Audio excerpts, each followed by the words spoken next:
Hello, everyone. Kenyon here, Basketball Rewind.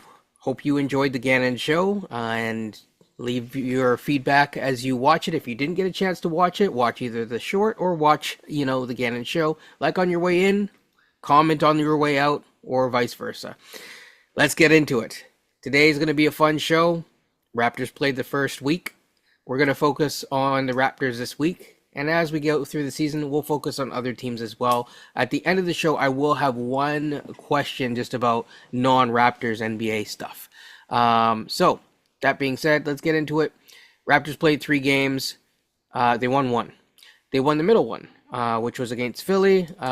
So, in the order of how they happened, the Cavs game occurred first, where we lost a 30-point game, if you will, to the Cleveland Cavaliers. And then we ended up playing the 76ers, and after the 76ers, which we actually did end up winning, 115 to 107, that was a fairly comfortable win. We got into it with the Timberwolves where they kind of played with their food, so to speak, and then put us to bed. I have a lot of thoughts. I know you guys have a lot of thoughts. I think the best way to talk about it is what is something that you can say that Raptors fans should feel comfortable with coming out of those 3 games, I should say, and what is something that should be a cause for concern coming out of that? Beyond, I'm going to go to you first, and then I'm going to go to Coach.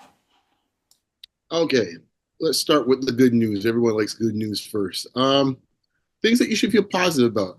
I think you should feel positive about the kids. Honestly, and when I say the kids, I'm talking about Gradey and the rookies. For the most part, they've shown slashes of moments. I think even me myself, I'm not like some Mo fan. I have my preferences for that draft pick, that selection at that point. But he's shown some moments of especially in the defensive end, moments of pure actual greatness on the defensive end. He's had some really tough assignments. We had a discussion a couple weeks ago about where he plays, and we thought his best position defending might be playing against 2 guards. Did we know, ironically, everyone saw him to be a guy to play 4s and 5s. Ironically, it seems like his best position is to play actually 3s, 2s, and 1s. So it's which is where we thought it might be. And he's shown some great defensive moments. Coach might get in that more, but, some of the top players in the game offensively, he's been great on that. Shed has had some moments early on. I thought it looked pretty good where you see the natural inclination, natural instincts of a true point guard. Getting in the lane, creating a little havoc, giving opportunities and setting up his teammates for opportunities to make life a little easier for them in those second units. I like what I see there. Of course, my man, the myth, the legend, Gradey Dick. My goodness, The boy! franchise. I told y'all about White Clay about 18 months ago. Y'all want a sticker? Some of y'all want to put in the comments. Come on, Beyond. Seriously, this is what I was talking about, people. Behold, look at the shot making. As I say, I'm old school. We used to call this a professional scorer. Look at the teardrops. The runners in the lane with men dangling all over a fast break, fading away on the stifled tower. It doesn't matter. No stifling here, my friend. Shot making galore. Even the first game against Cleveland. A little dipsy doob on the baseline with arms sprawling all around him. It didn't matter. That's what you have a man. We said so in the draft. We got drafted. Professional score. Not just a professional score. I think, Kenny, you're the one that said so. You beat me to the punch, but I give you credit because you said it.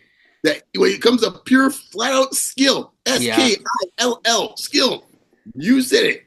I agree. I believe Coach was on the bandwagon too. That this gentleman here has the most skill on the team. And this is what we're talking about, folks. He is the only player at this moment. Until I see Jacoby play, he's the only player I know at this point in this team that can hit. Healthy too. That's it. Yeah. I said before, I X out Jacoby because he might be the other one in this case here. But TBD on him. But I know everyone else's game. And I've seen from everyone else. He's the only one who can make those type of shots. And it was a pleasure watching. This is why I said this is going to be a fun season. For this very reason. I love watching young guys grow. and kind of see them start to blossom. It's fantastic stuff, man. As for the negatives, well, boy. What's the definition of insanity? Oh, yeah, jeez. When you keep trying the same thing over and over, expecting different results. Right. Albert Einstein. Thank you, sir. I thought you might have I knew exactly where you're going. I just exactly. it's just I think in this case here, this is going to be a running theme, I think, pretty much for the season, perhaps. So let me start here with our esteemed coach in this case here. When you continue to try to do the same things you've been doing all along, right? For example, continue to run a Pearl as the hub. I mean, I don't know. Now, everybody's on here. All the Raptor fandom want blood. Lord, they got him on milk cartons. They got him on boxes. Like in this case here, like he's some old Western villain. They got him on the boards in this case in a saloon. Yeah, I thought they loved him, man. Hurdle, Jakob, $5,000 if you bring him in dead or alive. Like, look, when it's all said and done, folks, what do you expect? The only person on this great, wonderful country and continent thought that Jakob Pearl would be a hub of any offense is your coach. And we could have told you so. So when you have that happen, are you shocked in this case that Jakob here doesn't look quite like himself? Bobbling the ball over the place, making bad passes, making bad reads? Are you shocked? I just remember the one play where Scotty, this is like the first play of last game, where Scotty literally drives and kicks it right in his Pearl's face, and it bounces off of him. I'm sorry, I don't mean to, all respect to Pearl and his family, but my goodness. I play ball, I go coach ball, I don't care how much you ball you play. I played some in high school. Right. Obviously, I'm not the tallest person in the world, but I used to play a little point guard. If you're a guard and you throw at your big face, it is saying something. Okay, that's all I got to say. It's pretty much saying, hey, catch this one, buddy. Okay. Yeah. It's what is it, in dodgeball, or is like if you could catch a wrench, you could catch a ball kind of a thing. Right. Exactly. Right. So sometimes it's not so much the pass as how the pass is made. Sometimes it says a lot. All I'm saying is you guys can take that one, Just give me the credit when you say when you take it, folks. When it's all said and done, you can't ask in this case you put a guy in a position in this case that his position is going to be prone to fail. All right. Let's get the fun, folks. Everyone's favorite person. Number 4 on your program. Number 1 in your hearts. Your one and only. Your future franchise. The man himself. Coach is going to have a hard time topping this. The legend himself. Scott Barnes for some. Scotty for his friends. Yeah, true. Let me tell you something. I mean, I'll get props here. In this case here, it was interesting to hear William Lewis Sampson talk this afternoon when I heard their podcast, his reaction show. And God bless William. A good, strong professional, being very diplomatic about things. I love the way he phrased it. You kind of came about to paraphrase and say, expecting to see something, after the offseason, see something a little different from when Scott Barnes. Anyway, just seeing the way I figure for Will Lewis' response is like a tad bit underwhelmed, and for those that watch Young Justice, whelmed in this case here, to quote my man Robin. Right. Look, man, folks. When it's all said and done, you can't keep doing the same thing, expect a different result. You all think this dude coming out here this year, he put in that work, that he said, hey, man, we're going to have different levels, man. It's going to be a new Scotty this year. Let me tell you something. We don't have to go that far. People want to say this, that, and the next thing. Just think yourself, Raptor fans, especially even you young Raptor fans. You guys have been around long enough now to know this.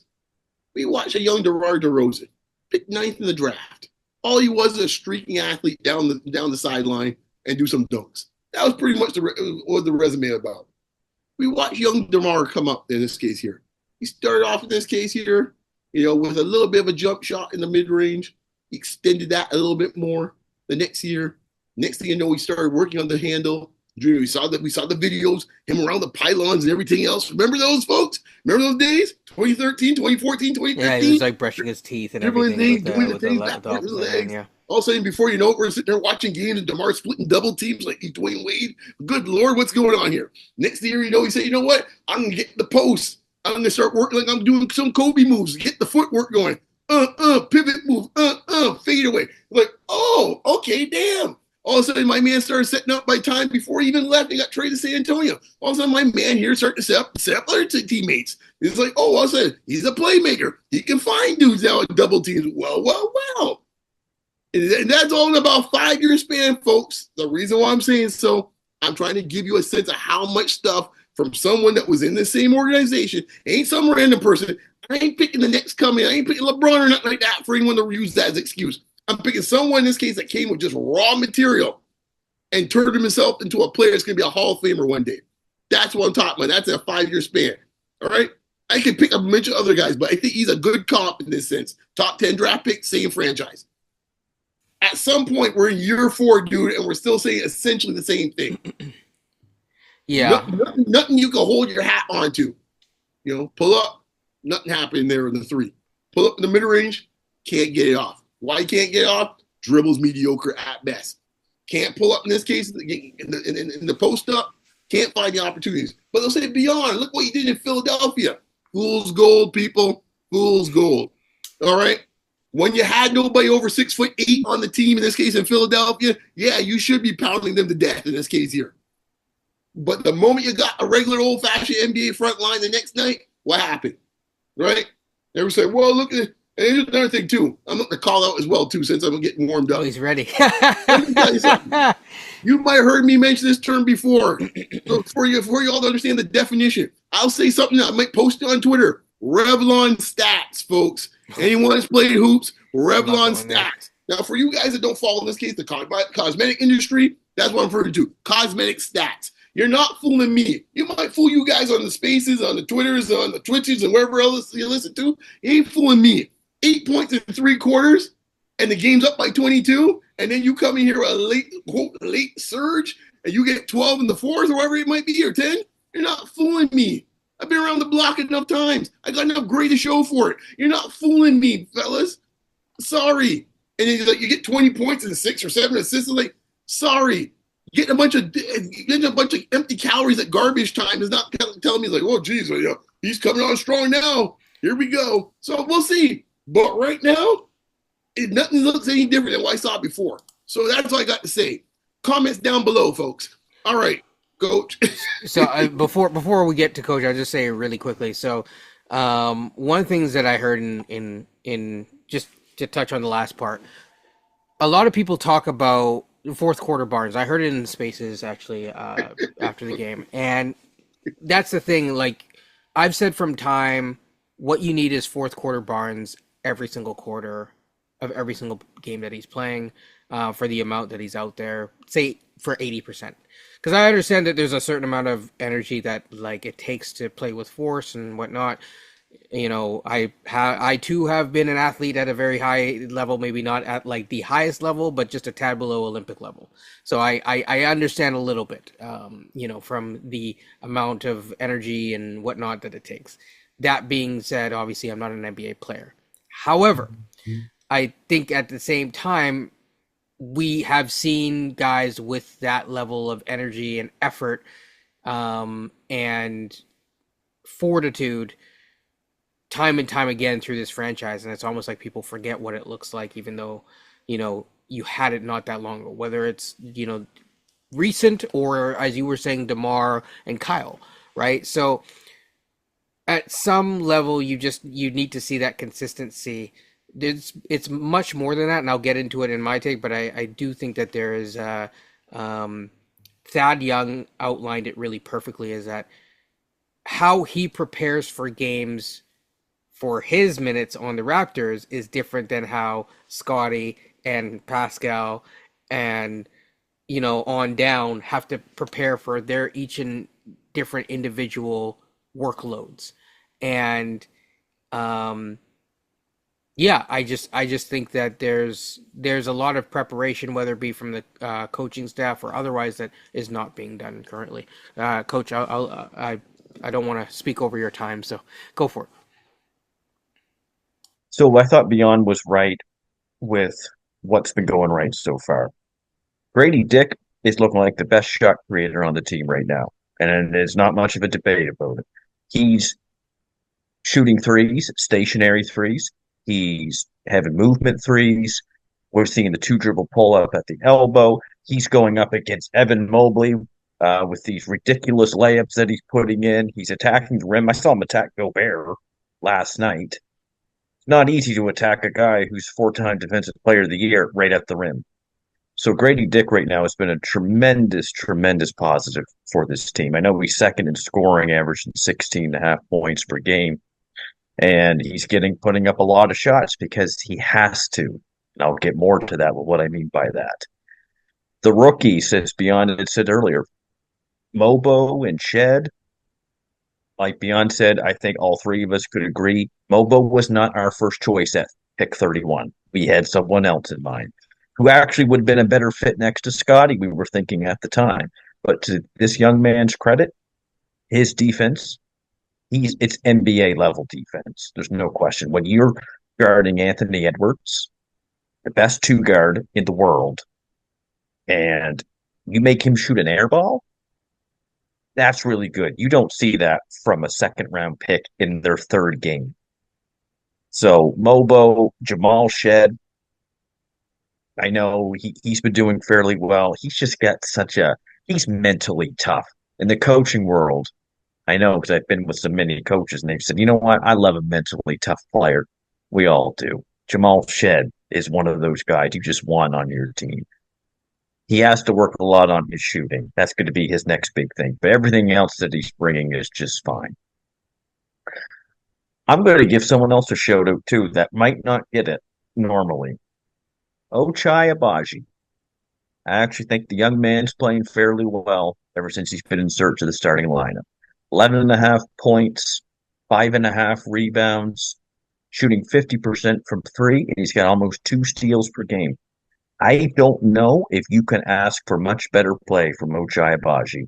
He's playing very, very well, and he's earned those minutes, especially when RJ comes back. He's going to be a rotation player, and I do hope that they award him. I just find that he's not doing too much out of his skill set. He's attacking the rim, and he's making every single layup that I can see. And it's encouraging to see, considering we don't get the paint that much from our wing players right now. To Beyond's points, our franchise player, it's been up and down. And I think it's been more down than it has been up in these first 3 games. Beyond had put it quite well with DeMar. There's videos of DeMar dribbling little kids' basketballs like in a Walmart somewhere and brushing his teeth with his left hand, doing all kinds of things to improve it. We had Gannon on our show, and Gannon said, work on your damn handles. You get 2 chances to do it, and it's the easiest thing to do. Exactly. Yeah. So why we're talking about Scotty the way that we are is because he's the franchise guy.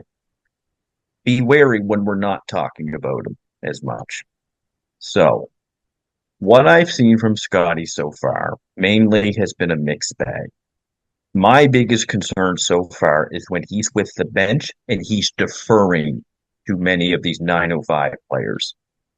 Scotty's got to be a bit more selfish in trying to create. But we haven't seen that skill set express itself so far. So you kind of wonder, well, where is that? Where is the shot creation that we keep hearing so much about what he's been doing and stuff like that? I need to see more. The first half against Minnesota yesterday was bad. Didn't look good at all. Minnesota toyed with us. Anthony Edwards, he was toying with us. He was toying with everybody. Scotty, we're just gonna see more. I do kind of wonder when RJ comes back if his shot creation is going to be put more to use, because I know what I'm going to get from RJ. Night to night, I know Scotty's super talented. There's no debate about that. But I can't go one game 9 points, one game 20 points, one game 12 points, and just, at times the first 3 quarters where are you making much of a difference in this game right now? So my biggest question is what is this going to look like this year? Which is also a good question to ask because things will be revealed this year. I know Kenyon has spoken a lot about that as well. This is a very revealing year to see exactly what we have. I clearly want to see Scotty succeed, but I worry that Scotty fandom has built up his expectations so high that just seem insurmountable too at the same time. I never heard Scotty say I'm going to be 30, 10, and 10. I think Scotty wants to be up there playing, which is fine. But is that going to be one day that demeanor going to be top four in the East? Is that going to compete for a championship one day? We're going to see. We need to see more evidence. The small sample size of 3 games, but the sample size that we currently have, it's been a little revealing so far on what he did over the summer and what exactly he is as a player, because I don't think he's a 25 shot per game player. And to his credit, maybe he doesn't have to be that. He's probably one of those efficient type players, but there are going to be times when you are playing with the 905, you're going to have to put 20 to 25 shots up, not this little 12, 13 shots up. Waiting for it. Got to see it. Okay. Just can I just ask? Well, maybe you know what? I'll let Kenyon say his piece because it's something you brought up, Coach, that kind of stirred up something in my head when it comes to Barnes. But go ahead, Kenyon. So yeah, I'll get to Barnes at the very end. Really quickly, just yeah, Grady's been good. I can't add anything else to what you guys said. Jamal Shed has been really good. Defensively, actually, the two perimeter guards have been playing at their level. So what I wanted to kind of outline to people is that the supporting cast has been doing their job to the best of their ability and sometimes outplaying expectations.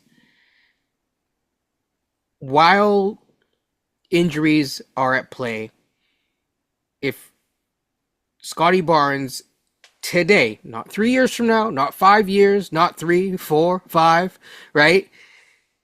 If he is a top 14 guy, showing up Ant, showing up Paolo, all that type of stuff, guys that people have clowned on for, being like DeMar, or clowned on them for, barely able to carry a low-level offense, then he, whether there's help there or not, whether the context is perfect or not, he needs to show up and he needs to figure out a way to produce.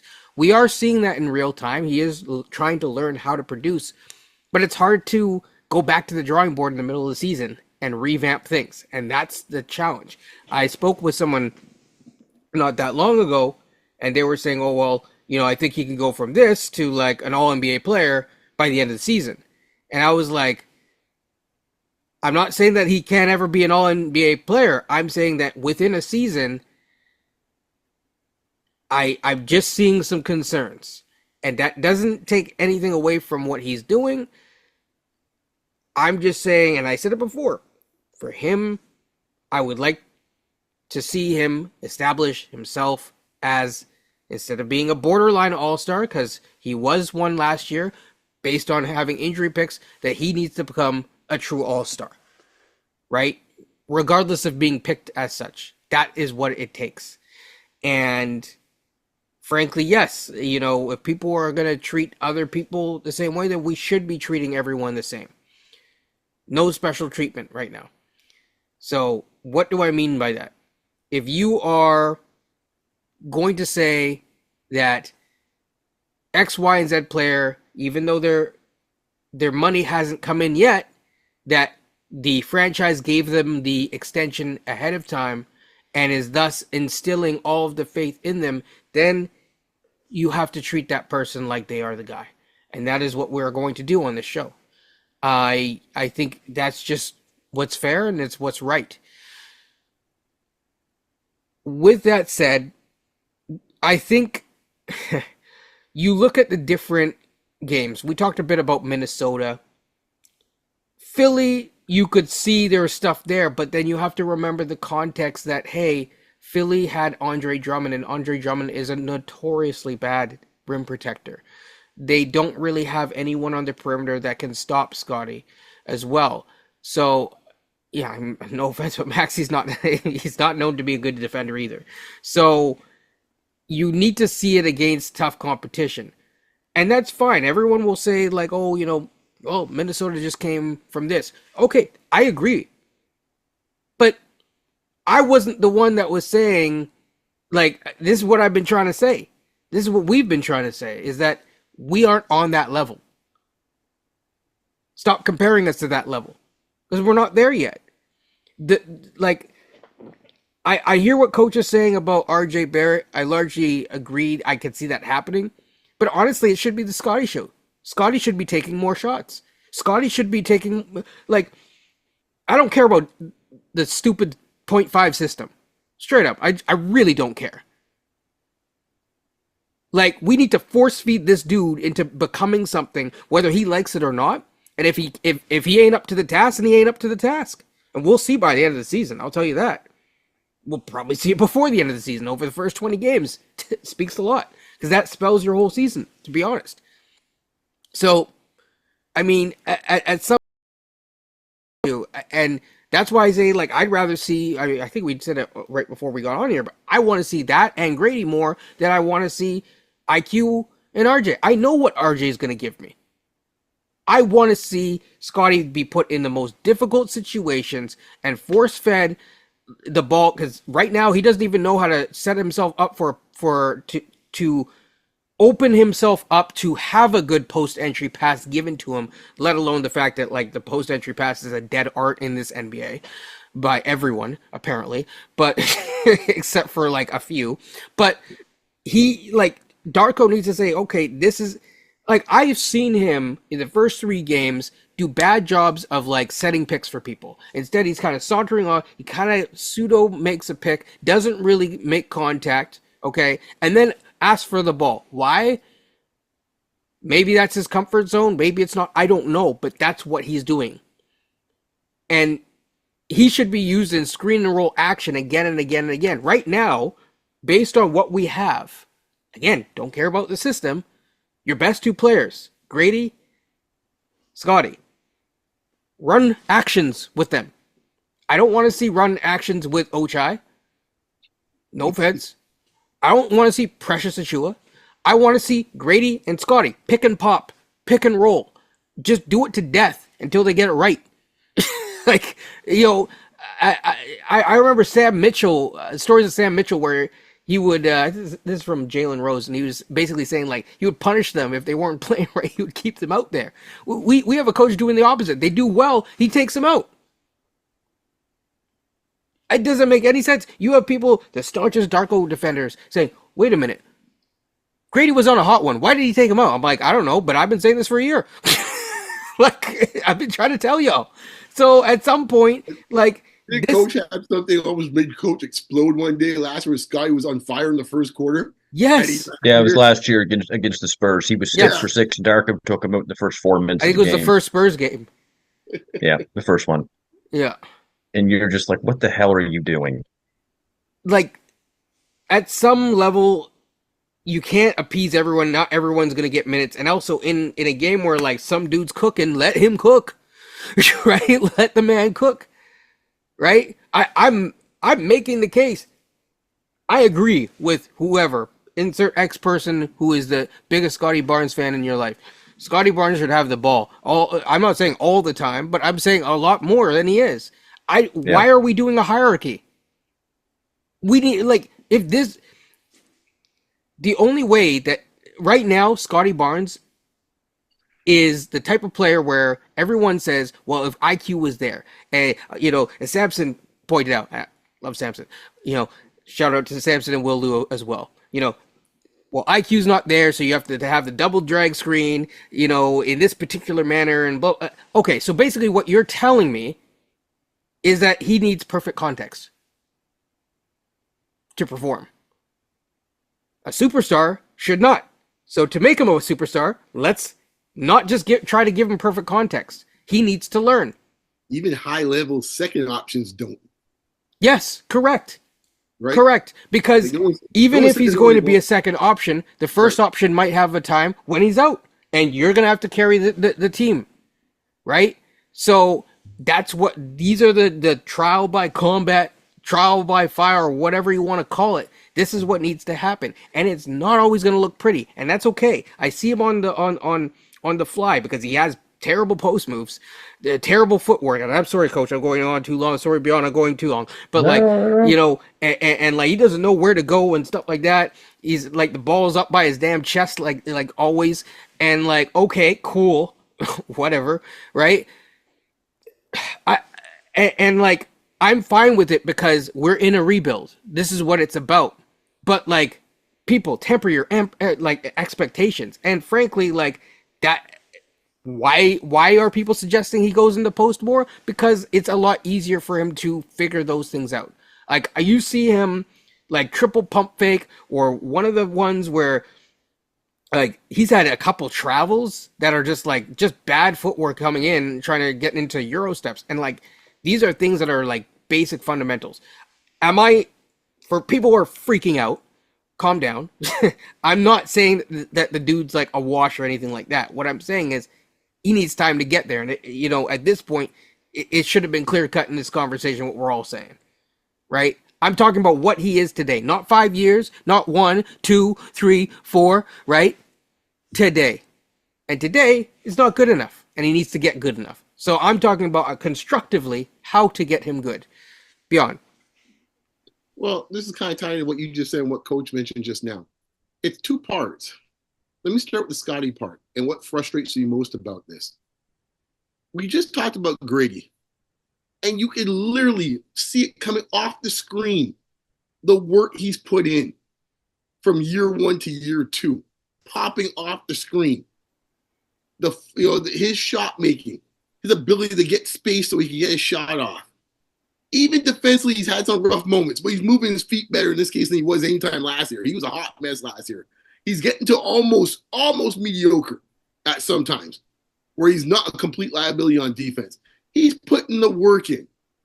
I'm sorry. I'm not here to coddle people or give them a nice warm hot toddy or something, or a blanket. I'm not. When I look at Scotty, I see nothing different from year 4 Scotty here so far, from year 3 Scotty, from year 2 Scotty. You can make an argument that year 1 Scotty was the best Scotty. You could honestly make a legitimate argument that Barnes from year 1 was a much more engaged player on both ends of the court, knew where to go on the court on year 1 than what we're seeing year 4. I'm sorry. Do you think coaching has to? What I mean by that is like he's now dealt with 2 coaches that have used him in 2 completely different philosophies. Because let's keep it a buck. Like I'm trying to give him the excuse that I don't know if this coach knows how to utilize any player on this roster in an optimal manner, and that's not helping him. Yeah, I have no love for Darko and that type of stuff, and I think Darko puts him in bad positions. But to be fair to Darko's assuming a certain set of things, and I suspect as the season goes on, those sets are going to get removed from Scotty, because he's probably thinking that, hey, you know what, Scotty's putting in the work. This year, I'll have him for a pick and roll so he can snake from 30 feet out. Scotty can't do that. Because what's happening, the defender's right there with him, just dragging him side to side, as William Lou and Sampson said today. That's exactly what's happening. And he's trapped. The actual possession that speaks to this perfectly, it wraps everything up about Scotty. Was the possession last night there where he tries to snake, he gets the pick from Pirtle, goes in the middle, I think he goes around the 3-point line. Some trap happens. The ball's dribbling all over the place. He finally gets a hole that scoops up and throws up a kind of dash up prayer shot there, and it goes. The one where he kind of got caught, and it was an incredible shot. But it's like you can't rely on that as your offensive engine to always be heaving some Why that thing is such that speaks so much of the whole Scotty Barnes experience is. One, I think he only went to the line twice yesterday too. Well, I wouldn't even get to that, but that's what's another thing too. Yeah. But is the fact that the dribbling is not good enough for him to get in those tight quarters. Yeah, That's the to the first thing. spots. And he You doesn't see have that the too. ability to know where his spots are on the floor. That's two. The third thing is more of a mindset. So he hits the shot, he's got his hands up like, yeah, that's the way I planned it all along. Like, great. Yes, Are you for I kind of real? love it. I love like I mean, like, the trash talk is hilarious. It was the jankiest thing, and then I he's saw just like, if I saw it doing the black top playing me and hit that, I'd be shaking my head like, dude, give me a break. Like, it's like clown crap. No one takes that crap seriously. Your teammates don't take that stuff seriously. you got. I mean, I'll Your be hands up honest. like Like this. you got to earn. Like I know, like Ant also, but Yeah, Ant right, earns that. right. He earns Ant that makes per an possession where amazing, he's right. Ant like makes an going around amazing two right. guys and like laying it up Exactly. finger roll, just like yeah. Yeah, And I exactly. planned that, by the I way. planned that. That's what I Yeah. meant to do. Not Like kind I of like saw, the did ball. you see that possession? I'm sorry, just aside from did you see that possession where he was just toying with Ochai and he was just doing like just fancy dribble work and then Right. just like pulls up, and you hear the crowd, oh, and all of a sudden he just kicks it to the next guy. I was like, okay, and the next guy was of course Randall, and Randall just took it into the post against Scotty, boom, wabba, like just like Well, yeah, That's a mindset too. yeah. The thing like I started to like Miranda and Edwards on that side. No, they're kind of like all like opposite sides, but Edwards is extremely finesse and stylish, and yes. Randall's just like a bowling ball. Yes, yeah. Or sorry, I But was wrong. they play That opposite play, sides, Randall hit the three. He hit the dagger, yeah, but right. But oh, like it's like that plays synonymous of the whole Scotty experience. Like what are we doing? Like seriously, that's not sustainable stuff. We keep using the word sustainable. That's not it, man. I'm well, sorry. Year 4, I expect more to see from what I'm seeing out here, man. here's my challenge, right? I think Coach will get in on this as well because I think it's important, right? By the second quarter of the third game, okay, second quarter, third game, okay, we're early on in the season, and you try to throw a pass. It's kind of your fault because you're the one that threw the pass. You threw it to Pirtle.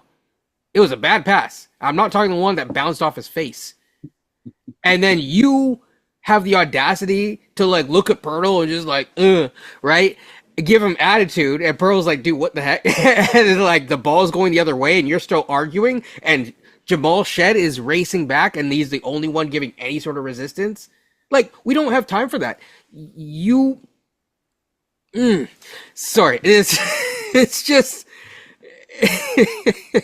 I don't want to make it like the Nas beat ether like kind of But going man, at Scotty, to but your like point though, if you're the franchise guy, the buck stops with you. yeah, It's you and the coach. That's it. because you need to lead by example. Exactly. It's no different than you watch NFL and you see a quarterback's not getting it done. No one's worrying about the third slot receiver in this case at this point. And it's It's not not. like Darko doesn't have his back. Darko is willing to go, Samwise Gamgee thing. It's just like Scotty Barnes is all star, Scotty Barnes is face of the league. Right? Okay. I don't see no. I mean, has Chris You Finch don't ever have a done coach that? that's a bigger cheerleader for a player than Darko. I Yeah, I was don't gonna see say, many has Chris coaches. Finch ever done that? I don't even think I've seen Pop No, do that. Pop hasn't done that for Wemby. Can Wemby get like a little Superman? no. But Right? I had this conversation with you guys, and I digress here. Darko was a really nice man. He is a very nice person. I would really like him in my corner one day, championing me on and all that kind of stuff. I think honestly, I can see why in Memphis he was really liked by a lot of his players. I mean that genuinely from the bottom of my heart. I think, in terms of the behind the scenes development and stuff like that, he seems to develop really good relationships with his players, and he really tries to foster that to the best of his ability. There, it's not perfect. No one's perfect, but overall, I think that he finds ways, even when he makes mistakes, to kind of rectify that behind the scenes, and I think that's really really good. But that doesn't always mean being like the cool uncle. Doesn't mean that you're the best parent. Well, that was my next point too about championship coaches, but I'll leave it there. Oh, sorry, I should have looked at the show notes. Just kidding. No, no, We no, don't. no. No, I'm just no. teasing. I'm Wasn't gonna. teasing. I'm teasing. Yeah. Oh, yeah. Now I get it. You're not prepared, man. What you talking about, eh? True. Oh yeah, I wasn't even gonna go with that one. Uh, I'm sorry, I had to. yeah, this is why we edit previous shows. Anyways, moving along there. Yeah, one of the issues that I have had is that the Raptors have been very turnover prone. So they have, by my count, around say 79 assists to 64 turnovers. That works out to be a 1.2 3 assist to turnover ratio. That is not good. I did look. I saw what the top teams are doing, and the assist to turnover ratio. San Antonio is leading right now. Chris Paul probably helps with that, but just you know, yeah, 2.6. You see a lot of teams above a 2.6 or 2.5 even. Number, and we are the fourth worst for assist to turnover ratio. I don't look into things like free throw attempts just yet from a team wide standpoint, because it's 3 games, and one of the games we had 98 free throws or whatever. Like, that was just ridiculous. So yeah, so it's Cody Brothers. you kind of need the noise from free throw attempts to kind of we'll check by game 20. But I think assist to turnover ratio is something that kind of can track more or less, even in the aggregate. And we've definitely seen the trend is not really trending down. It's kind of trending flat.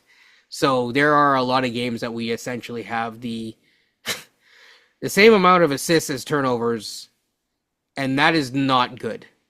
I'm not putting it on any one player, but this is the execution that I was talking about, where, you have to have someone. Case in point, last year, we talked about the Memphis game, and I said, you need a game manager. And if the coach can't do it, you need someone on the court that's able to manage the game. We don't really seem to have either right now. And it's something that you can develop. It comes over time, but right now it ain't looking good. And based on what I've seen in the past from IQ, I don't think he's there yet either. And I don't think RJ's yet there either. Well, I would say this. They will actually help bring the number down on 2 fronts. They will, yes.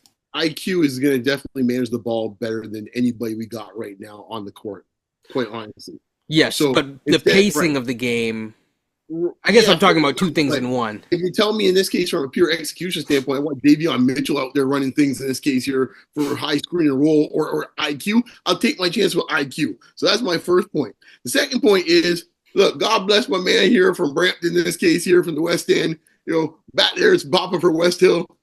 Listen, in this case, but RJ sees a seam, easy to take it. So there's no need to worry about assists in this case and turnover issue with that. That ball's going to go straight to the hoop. So that is true. Even on fast breaks, there's times when it's like, that dude is not passing. Right. So ball goes there, he can get a bucket. That will also drop the number down. So it will help on those 2 guys. And a slight person people don't think of right now, who has known coming out of college to be a decent little passer in his own right, is one Jacoby Walter. And that's another guy to watch when he gets in the mix. I didn't like his passing in Summer League. Yeah. I wouldn't put so much in his passing in Summer League from the standpoint of who he's playing with. That's fair. That's fair. But I still feel like even at Baylor, that wasn't necessarily his strongest suit, is what I'm saying. No, it's not. But compared to who we got right now here, we got Ochai and Davion Mitchell and Pirtle. You know what? I'm gonna defend Ochai. As a secondary or tertiary, he's been okay. And he's always been decent at that. I'm not saying in this case he can't be decent at it, but when you keep putting the ball in hands of people like that, things are not going to end well more often than not. I mean, it's certainly far from ideal. It's like Bruce Brown suddenly is healthy and he has to run the offense. Is that a good idea? Probably not. Right? It's like, okay, we're gonna run Kelly instead of Pirtle, we're gonna try it with Kelly, right? And try to turn Kelly into Jokic. Let's just see how that works. Maybe that's gonna make a difference. Even it's though like, I think I would trust Kelly more than I trust Pirtle, to be quite honest with you. I do, but like at the same time, then there's the defensive side of things, and that's why I know like this kind of goes into one of the other topics I know people want to talk about is Bruno Fernando. I'm okay with Bruno Fernando on the team, but like there want to talk Bruno. Hold on, you can't just throw that in there like that. Well, I'll give a shout out to Andre because There's a Bruno squad or a Bruno hive out here. Like what the hell? Well, there's an opposite. I think right now there's no. I have not seen a Bruno Muse. I have not seen a Bruno Muse. You see a lot of muses. Bruno is not one of them. I'm sorry, Bruno. If anyone wants to start a Bruno Muse, more power to you. You could be the first man, first market advantage. The cartoon, the player. I saw Bruce that just popped into my head. Yeah, that's exactly it. Sorry, Coach. What were you gonna say? That's it. Even Darko's got his own muse, I think, which is he does. Hilarious he does. Because yeah, he's got a muse. Coaches don't get one. I might follow that, man. Yeah. So with all this though that we've been talking about, I know we've been going at Scotty, but when you're the guy and you get it, and you're gonna get the talk when you're not playing well. That's just the way it is. So I need to see this team healthy. We are down 5 rotation players. I told you they were bad. They got nothing here. Sorry, Coach. Not where I was going with that. But no, I know. But I need to see RJ and Quickly and Kelly and Bruce Brown eventually and Jacoby. You see, what exactly is this team? Because you're missing a lot of guys to make the assessment that you can't make one yet. That's basically what I'm trying to say. You need to see this team relatively healthy to get an understanding of more of Scotty, more of RJ, more of Gradey, more of Roache, more of Jacoby when he comes back, and how all these pieces fit together. I was really hoping to see Quickly against Denver. It looks like it's doubtful, they said. RJ's still questionable. We're going to have to, hopefully we figure out eventually what exactly this team is. I have an idea, but I'm being kind right now to say, let's wait and see to get some of these players back to see what this all kind of looks like together. Okay. So since I'm going to be the bad guy of this podcast, can I just ask a question? Is it too much for me to ask as a Hoops fan that my quote top player in this case can actually dribble in this case to create space for a 15-foot jump shot in year 4? Is that hard? Is that something that's too much for me to ask for? Yes. It would seem so, right? That's like in this case, you're watching football. In this case, it's something like you have a 4th-year quarterback, and you still can't throw a skinny post. In this case, 15 yards in after year 4. It's like, is that too much to ask? I mean, because that's why I was saying the perfect context, right? Like people are essentially you're saying everyone, the team needs to be perfectly healthy, everything, so that we can then see if he ain't got it. Because my thing isn't so much with Scotty; it's the team. You need to see because you're missing two of your top 3 offensive scoring. I'm assuming it's going to be Barrett and Quickly next to Barnes. You need to see more of what this team might actually be. Okay, but Coach, I think that what you're saying without saying it, I'm not putting words in your mouth, but what I gather from that, and I've heard that argument made by others, is pretty much going back to Kenyon's point, is that because of the lack of skill, he needs buffering from others. I'm not saying you're saying so. I'm willing to say this. This is because if you make that argument for folks that want to make that argument, you are then saying there is this case here, there is a issue or there's a missing ability on his end to lift people up, because usually if you're a top dude you lift people up. Yes, you become a floor raiser. But that's what I said earlier. I said this first 3 games it's evident that he's not doing that right now. Okay, so my question, I feel like both of us are being the bad guy to Coach, but like, okay, so you see it and it looks a little bit better, but you're still losing games. But because Barnes is the most pertinent question for this entire thing, right? It's paramount to have, to evaluate him, to kind of know what to do moving forward from draft or whatever. It's still with or without them there, you're still seeing, like, unless he can develop it in real time by the end of the season, he can't lift a floor of a unit right now. Right. We've tried it now with 2 different coaches, with multiple players playing with second units with him. Like, how good does the team have to be around him to make it work if you're trying to compete for a championship? Say we're like at the point where we're competing for a championship. Well, how good does the team have to be? If we're a 50-win, I'm not even going down that. I'm just saying, but that's essentially where we're going. That's exactly the case. That's where we're going without saying it. That's where we're going. Now, yeah, I'll wait for more evidence to come in, but let's put this. Yeah. I'm already writing the briefings in this case to take a legal term. My whole point is more about the core than it is about Scotty. The sample size so far from Scotty is you can't defer as much as you are if you're going to be the man. You can't defer the 905 at times as he's been doing. I want to see it with Quickly and RJ and Scotty. I want to see what all this looks like because they're the ones that they've invested $120 million into this 3-person core. Gotcha. Is it a foundation?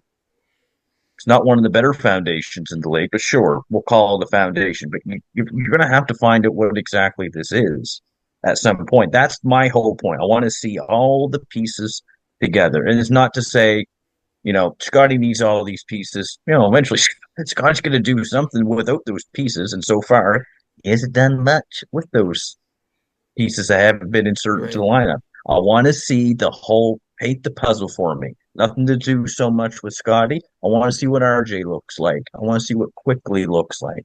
Let's see this core. I know Kenyon has talked about you build with a core. You don't really build with an individual player. And I agree 100% with that. It ain't just Shea, Gilgeous-Alexander. It's Chet. It's Jalen Williams. So I just want to see it all together. And then once this team has about 10, 15 games, so I've said on the record, I don't care if it wins and losses this year. I've said 13-52. Right. It's all about process for me. And but I need to see more. Yes. Now, for the folks at home, we've not talked about anything about winning or losing games in this discussion. No. This is all about development. It's development process. This is it. Because the last point I make when it comes to Scotty is, I don't know how many times, and both of you have mentioned it in different ways, how many times have we ever heard, even his most ardent supporters can't even run from this fact. There's too many times in games where he is just, you don't even know he's on the court. It's just like he's just out there. It's like with no impression on the game. I'm trying to think if he as the top guy, I can't think of many more players in the league that are top guys where it's so frequently where it's like oh, he's out there and nothing's happening. Nothing's happening. I'm sorry, man. Like the coddling's over with.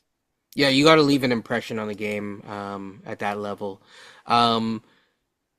Again, this is just right now, just so people know, and regardless of whether it gets better now or in the future, I think the key thing is that he needs to go through this struggle.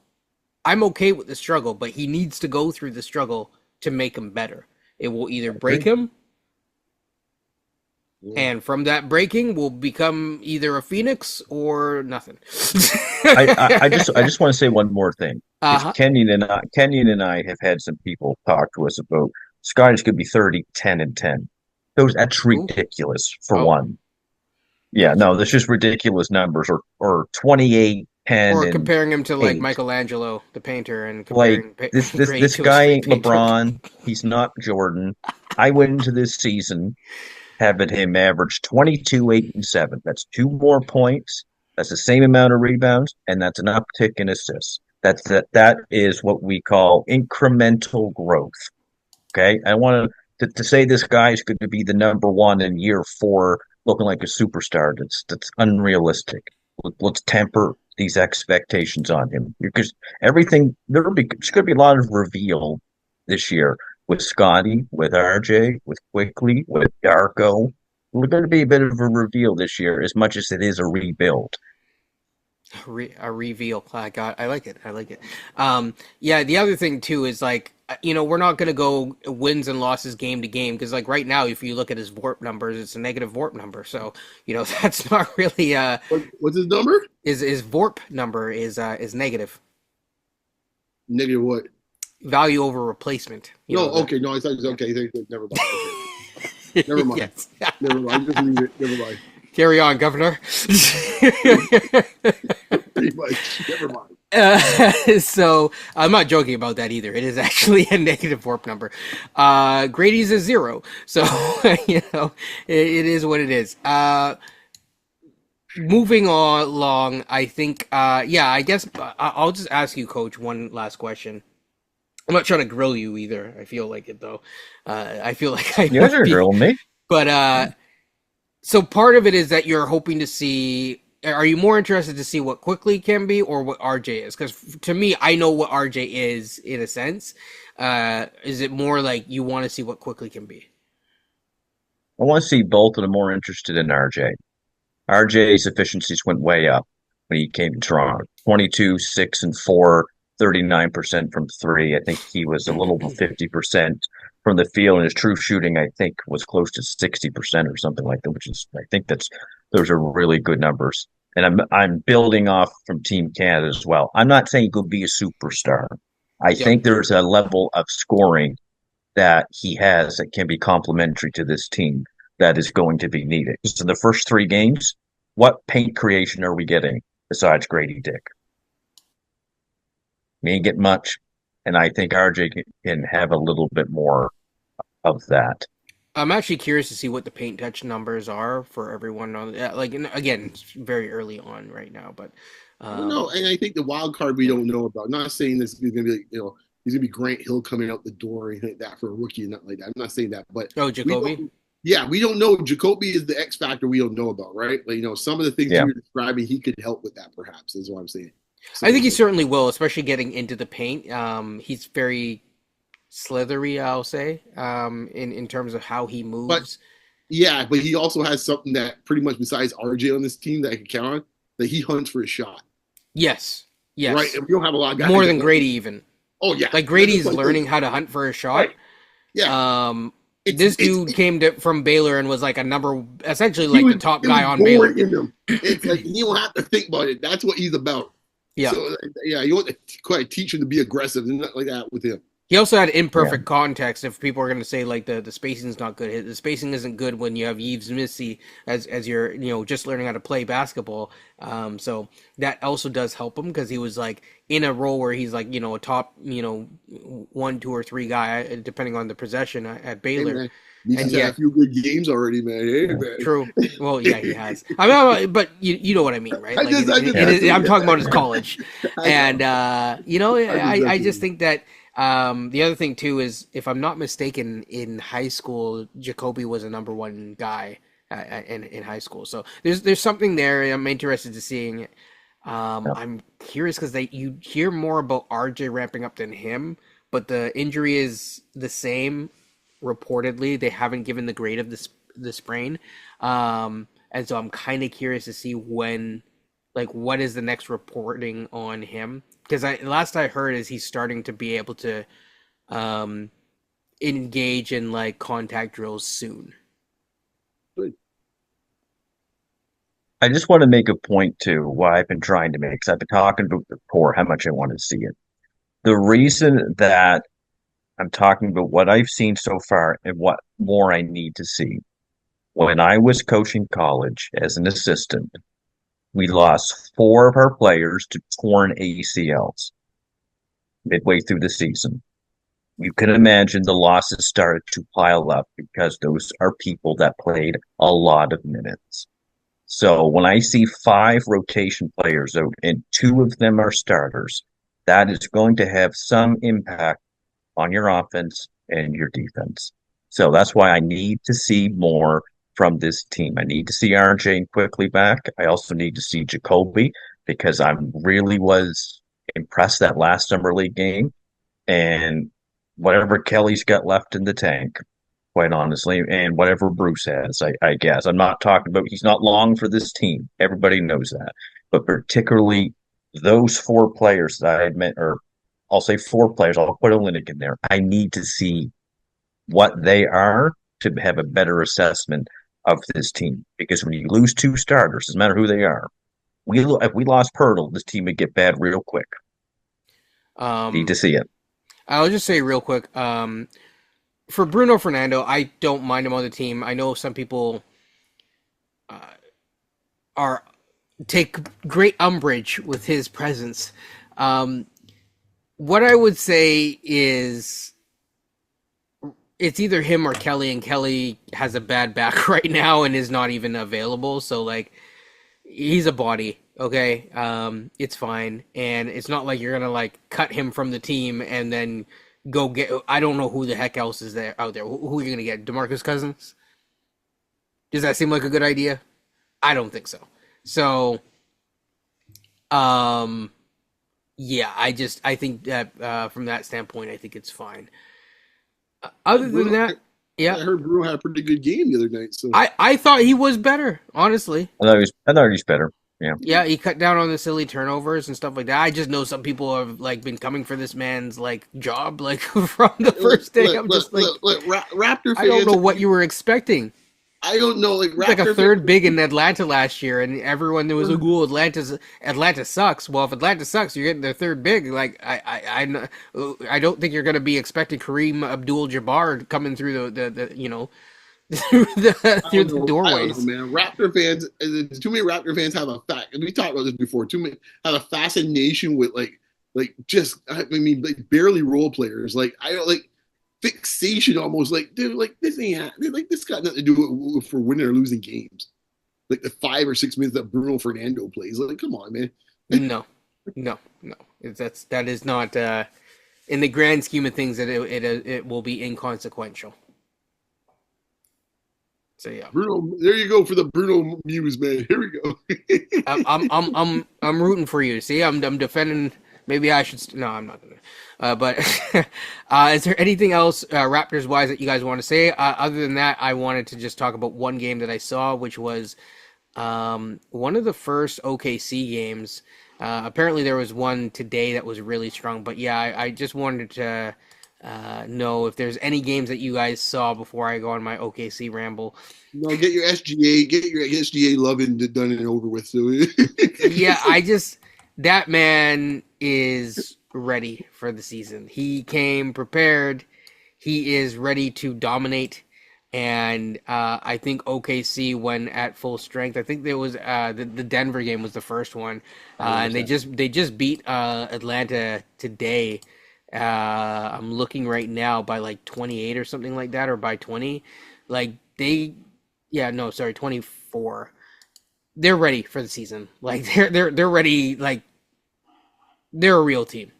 All right, so are you ready to put it on here that your boy in this game gets the double? Gets the MVP? The MVP, and then he wins the finals, and then gets finals MVP too. I'm not going that far yet because it's a long road. We're gonna wait till game 20 to make our too early predictions. You know what, Coach? He knows Luka the Don is still out there swimming. No, it ain't gonna be Luka. It ain't gonna be Luka. I don't know, man. Dallas looked pretty good. They do. I'll just say, don't be surprised if a Celtic wins it instead, potentially. I know. I'm not saying I want it. Tyler, we love you, man. I just can't do the Celtics, man. You're our guy, Tyler. But That's fair. The final thing before we get out of here, I'll just say this. The one thing that I'd like to see is even when Kelly's back, like just run offense through Scotty. Put him in the run your post hub nonsense through Scotty. Just do it. Like if this is what you want to do, why are we trying to make this dude Jokic? Why not make the dude that people say is Jokic? Okay, fine. Make Scotty Jokic. Okay, Kenny, you're making too much sense right now. Come on, man.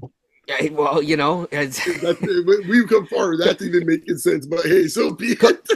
You know what's crazy, Coach? You were talking about how you were an assistant coach for a college team, and the first thing I was thinking, I was like, is this you are really like Nick Nurse?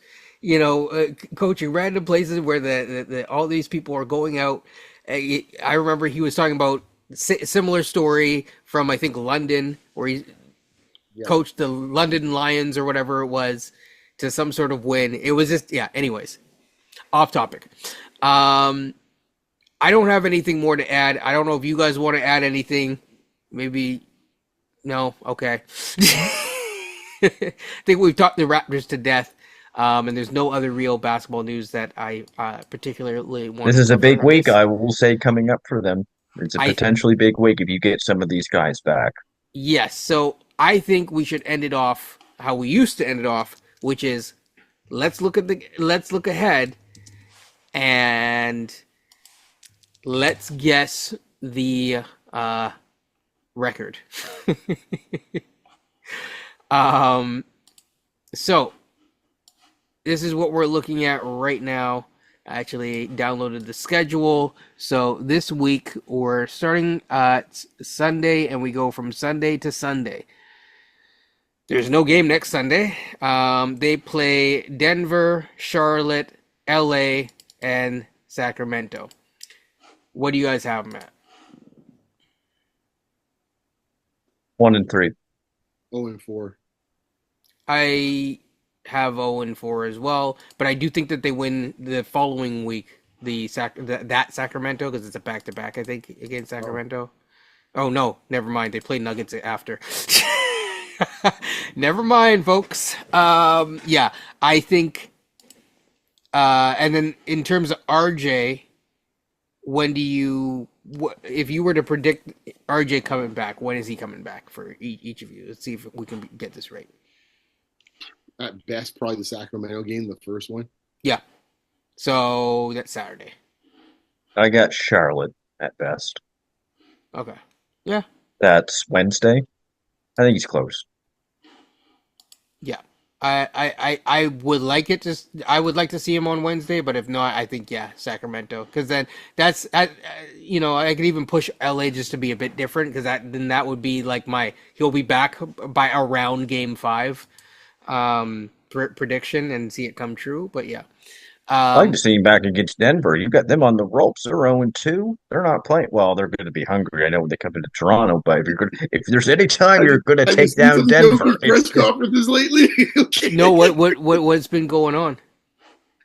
He doesn't seem happy. He's not impressed at how they're playing, including his own play. He talked about their 3-point shooting. He said at best streaky, including myself. He goes, besides Jamal and I think you talk about Porter. Everybody else pretty much. He's trying to be kind, but pretty much everybody else pretty much sucks.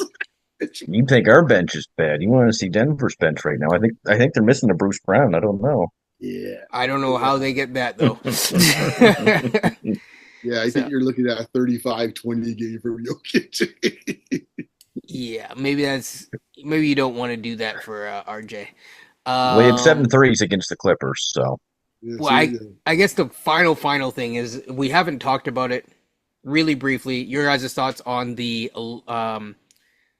I guess the logo of the alternate jersey, with it being Vince Carter and it being the iconic, dunk. Your guys' thoughts? Do you like that, or would you have preferred the old school Raptor? I love it. I ain't gonna lie. I'm 30th anniversary. Vince is retiring this year. You're honoring his putting a jersey of the Raptors. Maybe that's a little bit of nostalgia on my part and slight bias, but I actually really like it. That's just me. Mm-hmm. I'm agnostic, I guess. I don't care. I don't mind it. I don't actually have a Raptors jersey. I would say the one thing that I am impressed by is the purple jersey actually looks a lot better on TV than I thought it would. It really pops. Purple jersey is always cool, man. I just couldn't really remember it, right? Like, because it's like your kid, and then the broadcast was just different. It was a little bit more grainier, not as high HD.